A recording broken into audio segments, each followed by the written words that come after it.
The test is in 4 parts: Part 1, Part 2, Part 3, and Part 4. Now look at Part 1. Part 1. Ielts practice. Questions 1 to 5. You will hear a telephone conversation about a job vacancy. You should answer the questions as you listen because you will not hear the recording a second time. Listen carefully and answer questions 1 to 5.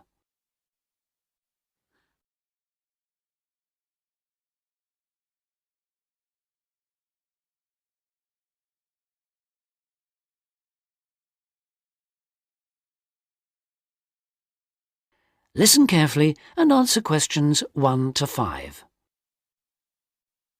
Hello, Top Job Employment Agency. Ellen Sykes speaking. How can I help you? Good morning. My name's Steve Collins and I'm calling about the call centre job advertised in today's paper. For an operative handling credit card inquiries? Yes, that's right. The wages and working conditions are all in the ad, so what I'd like to know now is what the work actually consists of. I should explain that I'm a student looking for a summer job, not long-term employment. That's okay.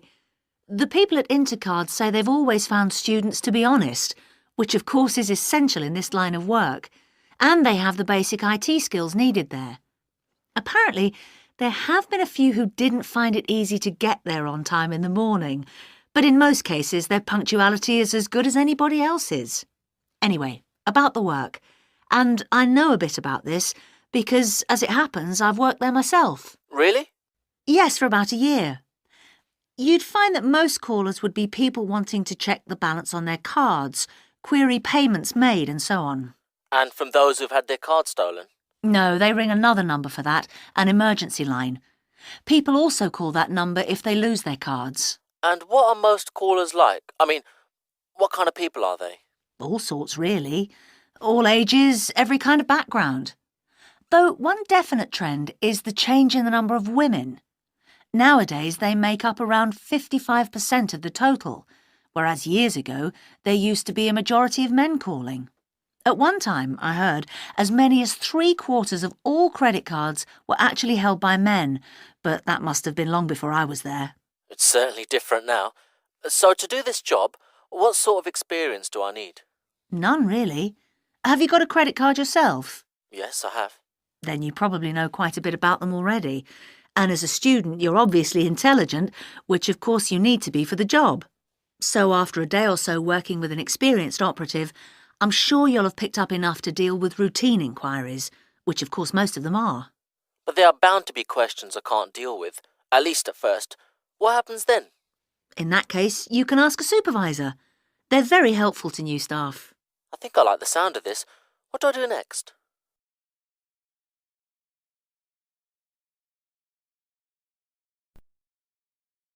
Before you hear the rest of the conversation, you have some time to look at questions 6 to 10.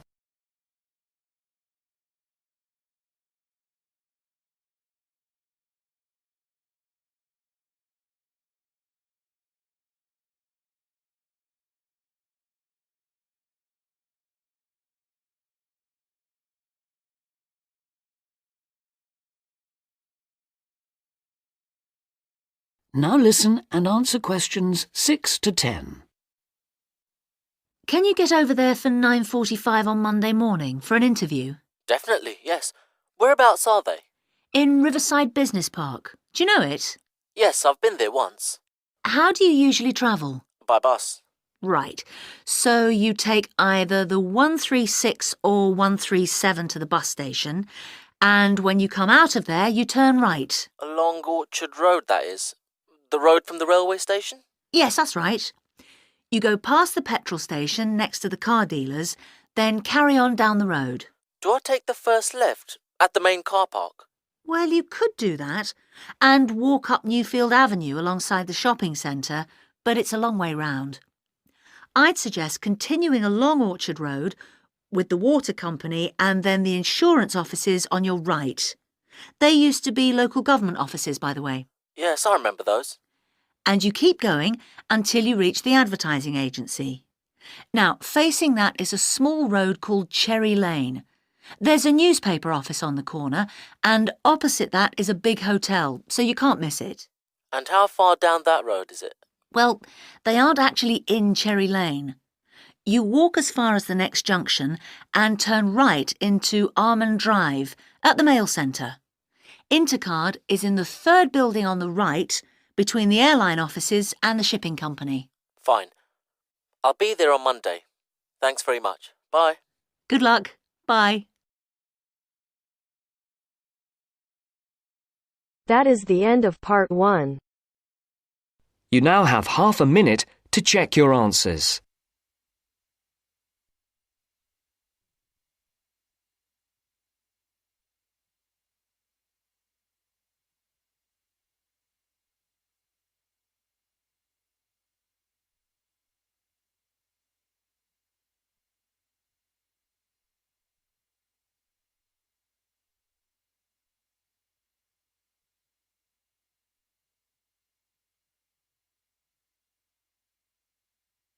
Now turns to part 2. Part 2. To hear a reporter from the New York Times who is presenting a news report prepared by Dion Searcy and Robert Gebeloff on the topic Middle Class Shrinks, further as more fall out instead of climbing up. First look at questions 11 to 13.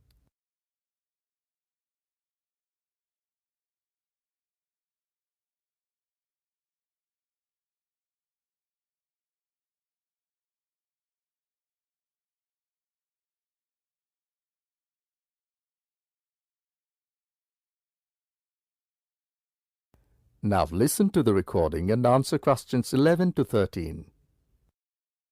The middle class that President Obama identified in his State of the Union speech last week as the foundation of the American economy has been shrinking for almost half a century. In the late 1960s, more than half of the households in the United States were squarely in the middle, earning, in today's dollars, $35,000 to $100,000 a year.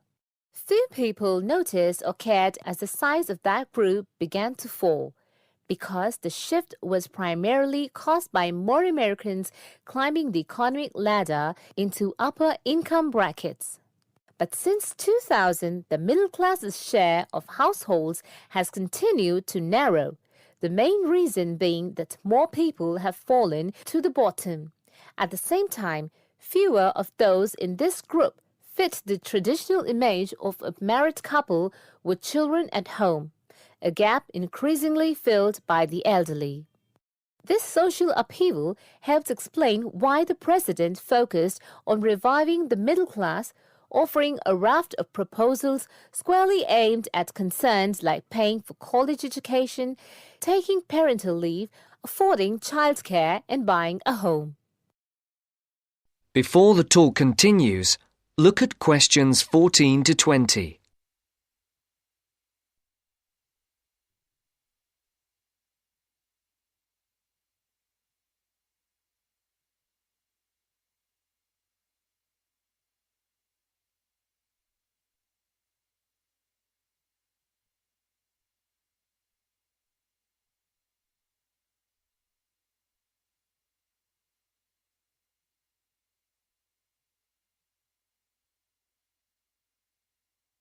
As you listen to the second part of the talk, answer the questions. Mr. Obama told Congress and the public. Still, regardless of their income, most Americans are identified as middle class. The term itself is so amorphous that politicians often cite the group in introducing proposals to engender wide appeal. The definition here starts at $35,000, which is about 50% higher than the official poverty level for a family of 4 and ends at the 6-figure mark. Although many Americans in households making more than $100,000 consider themselves middle class, particularly those living in expensive regions like the Northeast and Pacific Coast, they have substantially more money than most people. However, the lines are drawn. It is clear that millions are struggling to hang on to accoutrements that most experts consider essential to a middle-class life. I would consider middle class to be people who can live comfortably on what they earn, can pay their bills, can set aside something to save for retirement and for kids in college, and can have vacations and entertainment, said Christine L. Owens, Executive Director of the National Employment Law Project, a left learning research and advocacy group. That is the end of part 2. You now have half a minute to check your answers.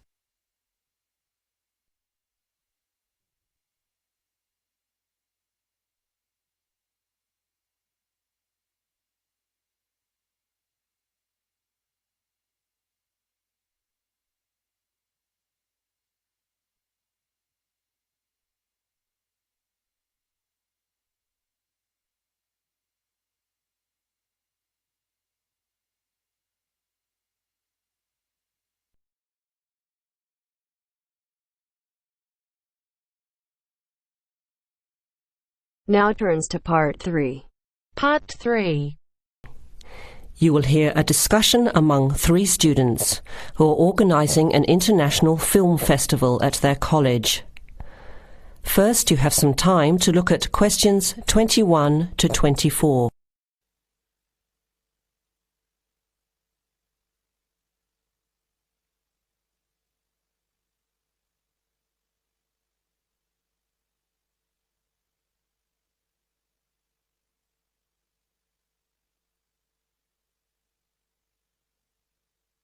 Now listen carefully to the first part of the discussion and answer questions 21 to 24. Thanks for coming to this meeting on such short notice, Anna and Veronica. It looks like we have just become the organising committee for this year's International Film Festival. We've all just met, so perhaps we should start by an introduction with a bit of background from each of us. Okay, I'm Anna. I finished 3 years of a languages degree in Sweden, where I come from. This year I decided to study overseas to get to know a different part of the world. I'm also a big fan of European cinema, especially French and Italian. Those are the languages I majored in, along with English. To me, film is a great way to learn about the rest of the world. I was in the film club at my university, so when I saw the notice asking for volunteers, I thought it would be a good way to meet people and get involved in something I really enjoy. Thanks, Anna. My name is Veronica and I come from Italy. I'm doing graduate studies in English literature. I went to some of the films in the festival last year and enjoyed them. I especially liked the video interviews. That was when I decided to get involved.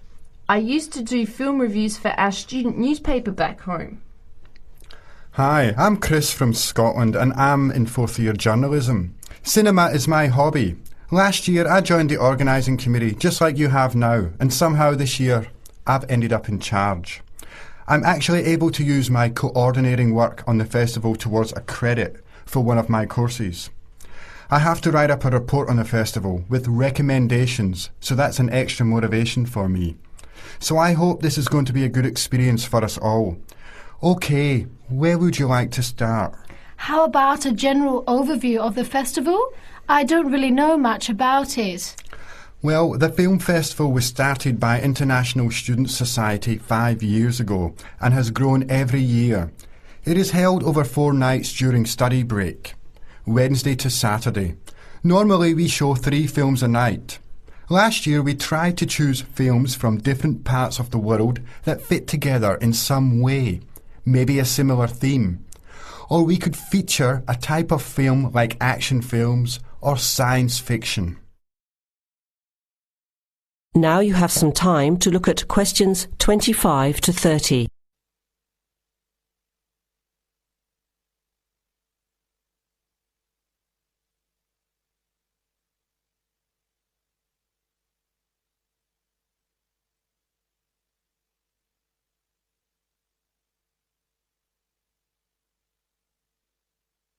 Now listen to the rest of the discussion and answer questions 25 to 30. Who picks the films? It's up to us on the committee to decide. You mean we get to pick all the films ourselves? What a hard decision.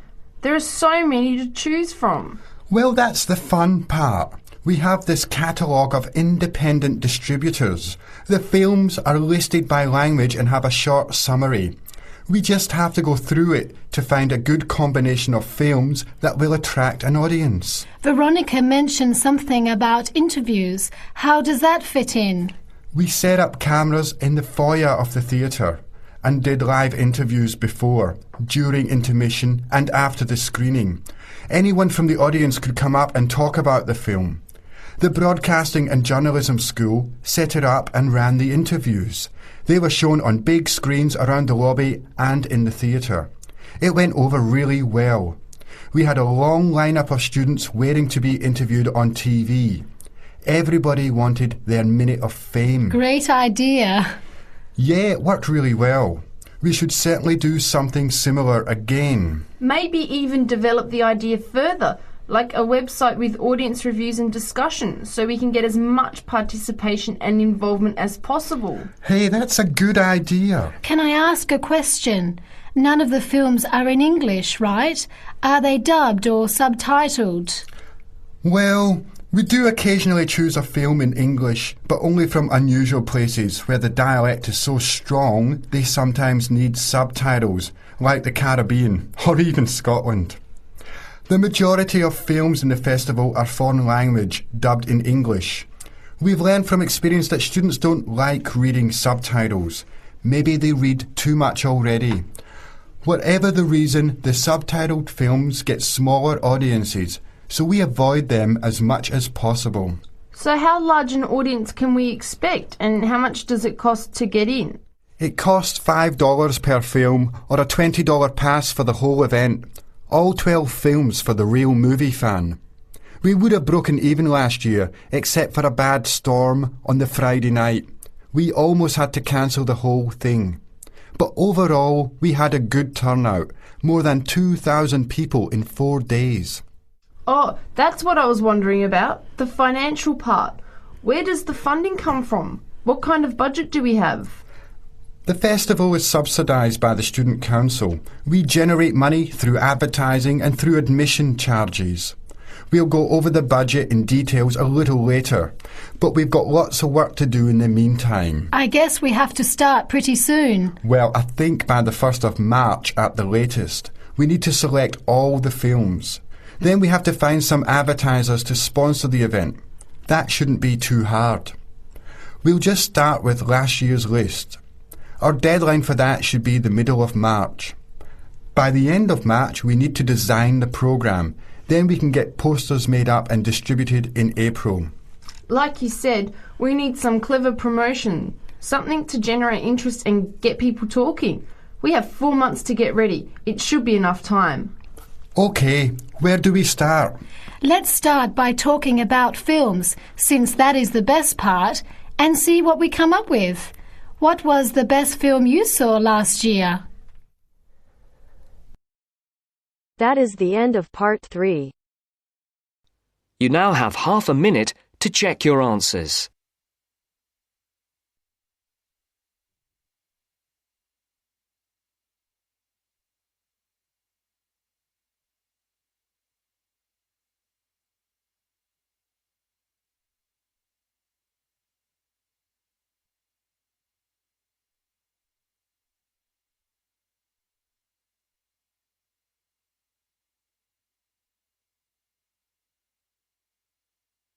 Now turns to part 4.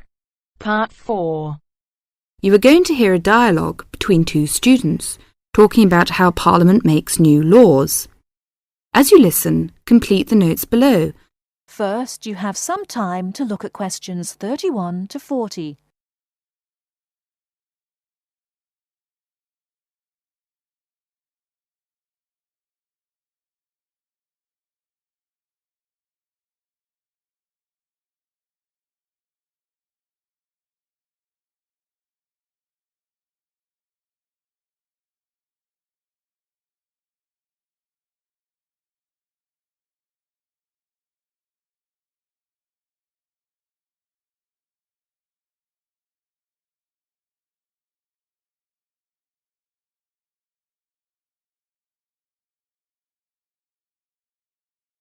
Now listen carefully and answer questions 31 to 40.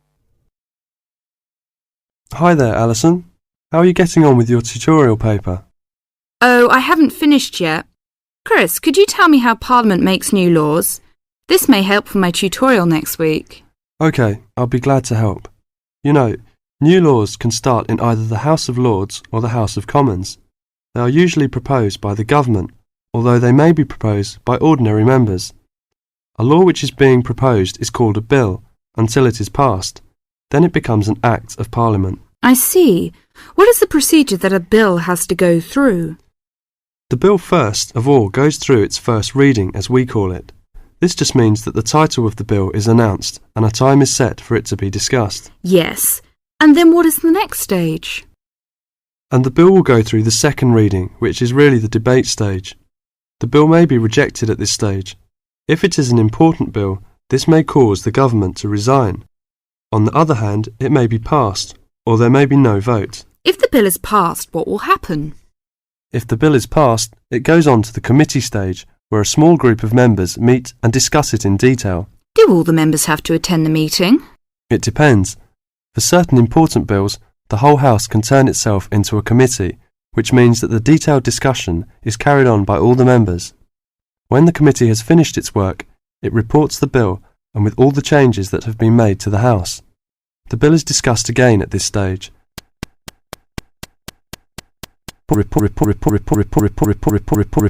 Parliament.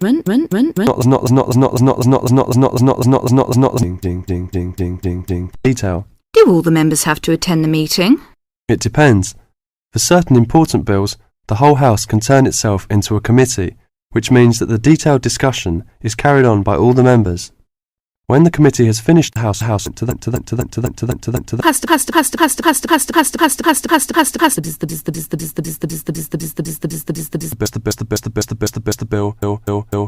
bill may not become law until the royal assent has been given, but this does not mean that the Queen decides on what will become law and what will not. It is understood that the Queen will always accept bills which both houses have passed. When the Queen gives her assent, the bill becomes an act, and everyone that it affects must obey the new law. I see. Thank you for all that information. That is the end of part 4. You now have half a minute to check your answers.